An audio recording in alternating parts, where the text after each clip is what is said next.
ప్రధాని మోడీ మొన్న హైదరాబాద్కి వచ్చినప్పుడు మనకు దేశ ప్రజలకు ఒక హితవు చెప్పాడు. అది బంగారం కొనవద్దు మరియు పెట్రోల్ వాడకాన్ని తగ్గించాలి. ఇది వాస్తవమే అని మీరు అనుకుంటున్నారా? అనుకున్నట్లయితే నాకు కామెంట్ రూపంలో తెలియజేయండి. అదేవిధంగా ఒక లైక్ చేసి షేర్ చేయండి ఫ్రెండ్స్. నా యొక్క వీడియో హైప్ అవుతుంది. जो भी रास्ते हम लोग अपना सकते हैं हमें बचाना होगा। साथियों, गोल्ड यानी सोने की खरीद एक और पहलू है जिसमें विदेशी मुद्रा बहुत अधिक खर्च होती है। एक जमाना था जब संकट आता था, कोई युद्ध होता था तो लोग देश हित में सोना दान दे देते थे। आज दान की जरूरत नहीं है, लेकिन देश हित में हमको ये तय करना पड़ेगा कि साल भर तक घर में कोई भी फंक्शन हो, कोई भी कार्यक्रम हो, हम सोने के गहने नहीं खरीदेंगे, सोना नहीं खरीदेंगे।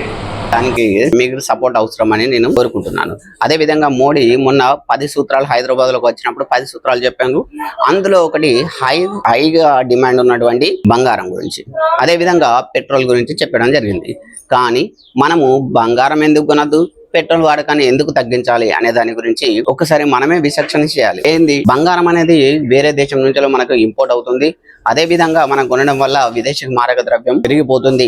మనలో కూడా మన దేశం ఎక్స్పోర్ట్ చేయడానికి ఏమీ ఉండదు. అదే విధంగా మనకు ద్రవ్యోల్బణం ఏర్పడే అవకాశం ఉంది అని మోడీ గారు ముందే ఊహించారు. ఆ విధంగా ఊహించినటువంటి దాన్ని దేశ ప్రజలకు హితవు రూపంలో చెప్పాడు. అదే విధంగా ఆనాటి ఆర్థిక మంత్రి అయినటువంటి చిదంబరం గారు కూడా చెప్పారు, ఇదే విషయాన్ని చెప్పారు.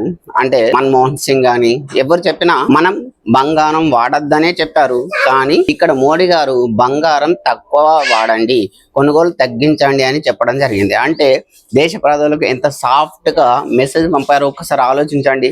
అంటే దేశ ప్రజల యొక్క మేలు కోరి అతను ఇంత చెప్తున్నారు. అంటే మోడీ గారు ఇంత మంచిగా చెప్తున్నప్పుడు దేశ ప్రజలమైనటువంటి మనము మోడీ గారికి ఒక చిన్న సపోర్ట్ చేస్తే సరిపోతుంది కదా. ఎందుకంటే అటువైపు ఒకవైపు యుద్ధాలు జరుగుతున్నాయి. యుద్ధాల కారణంగా వల్ల అన్ని కూడా విపరీతంగా ధరలు పెరుగుతున్నాయి. అదే విధంగా పెట్రోల్ ధరలు అసలు పెరిగే అవకాశం ఉంది అని కూడా చెప్పారు. రైతులు కానీ మిగతా వాళ్ళు ఎక్కువగా ఉపయోగిస్తున్నారు కాబట్టి దాన్ని మనం తగ్గిస్తే రైతులకు ఎంతో కానీ ఉపయోగం చేసిన వాళ్ళం అవుతామని నేను అనుకుంటున్నాను ఫ్రెండ్స్. అదే విధంగా మీరు కూడా అనుకున్నట్లయితే దీనికి ఒక కామెంట్ కానీ షేర్ కానీ లైక్ కానీ చేసి సపోర్ట్ చేయండి. Thank you friends.